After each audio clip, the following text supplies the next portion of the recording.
Morning friends, welcome to another blog. আর আজকের ব্লগটা উত্তরপাড়া থেকে ঝাড়গ্রাম যাওয়ার ব্লগ।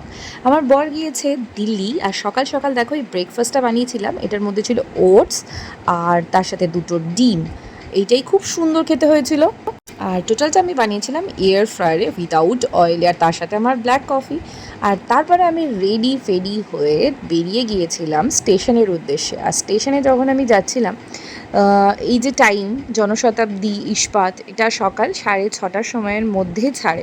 আজকে আমি টিকিট কেটেছিলাম জনশতাব্দী এক্সপ্রেসে, আর যেহেতু টাইম টেবিলটা একদম ঠিকঠাক টাইমেই দেখাচ্ছিল, আর ইস্পাত দেখিয়ে দিয়েছিল যে 9:30 সময় ছাড়বে, বাট জনশতাব্দীটা ঠিক টাইমেই দেখাচ্ছিল। দ্যাটস ওয়াই আমি হেঁটে হেঁটে বেরিয়ে গেছি। তখন বাজে ভোর 5টা মতন, সেই সময় বেরিয়েছি।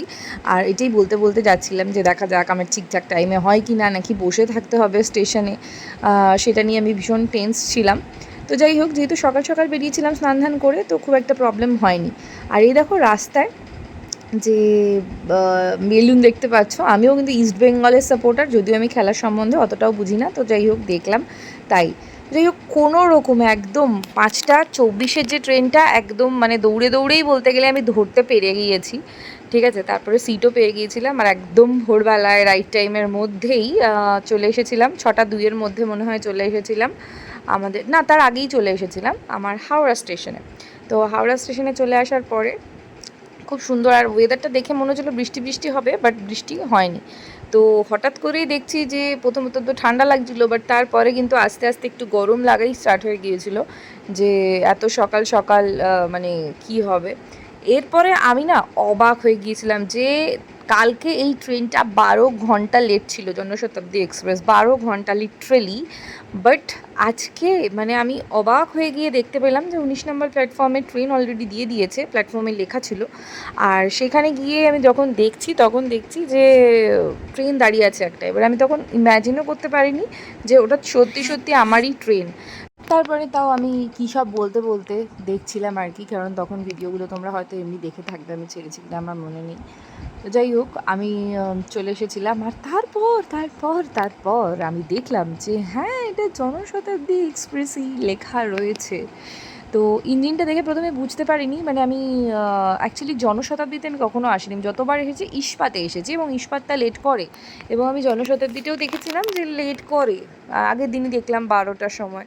তো যাই হোক, যেহেতু দেখলাম যে এটা জনশতাব্দী, তো আমি ভীষণ খুশি হয়ে গেলাম যে একদম এক্স্যাক্ট টাইমে চলে এসেছি। এরপরে আমার ট্রেন চলে এসছে, আমার কম্পার্টমেন্ট আমি খুঁজে পাচ্ছিলাম না অ্যাট ফার্স্ট।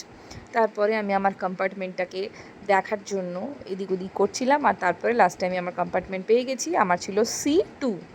আর তারপরে ট্রেন ছেড়ে দিল একদম প্রায় প্রায় রাইট টাইমে, মানে 6:20 টাইম, 10 মিনিট এদিক ওদিকের মধ্যেই হচ্ছে গিয়ে ছেড়ে দিয়েছিল। আর তারপরে আমি গিয়ে বসে গিয়েছিলাম। তারপরে আমার ঘুম ঘুম পাচ্ছিল, মানে কী করব, টাইম নেই, একা একা গেলে আর কি করা যেতে পারে। তো একা একা যেহেতু ছিলাম, তাই ট্রেনে বসে বসে একটুখানি ফিল নিচ্ছিলাম আর কি। আর এই জিনিসটা আমি খুব ইউজ করি। আর এটা না অপোজিট সাইডটা দিয়েছে, এগুলো আমার কাছে বেশ কয়েকটা রয়েছে, আর এটার মধ্যে কুলিং প্যাড দেওয়া আছে। তো যাই হোক, ভিতরে অনেকক্ষণ টাইম ছিল, 2-3 ঘন্টা আমি কী করব বুঝতে পারছিলাম না। আর এটা আমার বেশ পছন্দের একটা জিনিস, ওটাই আমি ভিডিওতে মানে করছিলাম আর কি, একটু এক্সপ্লোর করছিলাম এই জিনিসটাকে, আর টুকি টুকি করছিলাম। তো যাই হোক, তারপরে একটু ঘুম হয়নি এই কদিন, আমার একদম ঘুম হচ্ছে না। আমার বর না থাকলে আমার ঘুম পায় না, কেন আমি জানি না। এটা আমার বরের সাথে থেকে থেকে আমার ঘুমের অভ্যাসটা হয়েছে বলে মনে হয়, নাহলে আমি একদমই ঘুমাই না, 3-4 ঘন্টা ঘুমাই, সেটা খুবই খারাপ। তো যাই হোক, ট্রেনের জার্নি আর কি দেখাবো, যেহেতু খাবার খেয়েই এসেছিলাম, 9টার মধ্যে চলে আসবো, তাই আর অন্য কোনো খাবার খেলাম না। আর দেখলে এই গন্তব্যস্থল আমার ঝাড়গ্রাম, আর আমি চলে আসলাম ঝাড়গ্রামে। আর ওই অরণ্য সুন্দরী মধ্যেখানে একটু দেখিয়ে দিলাম তোমাদেরকে।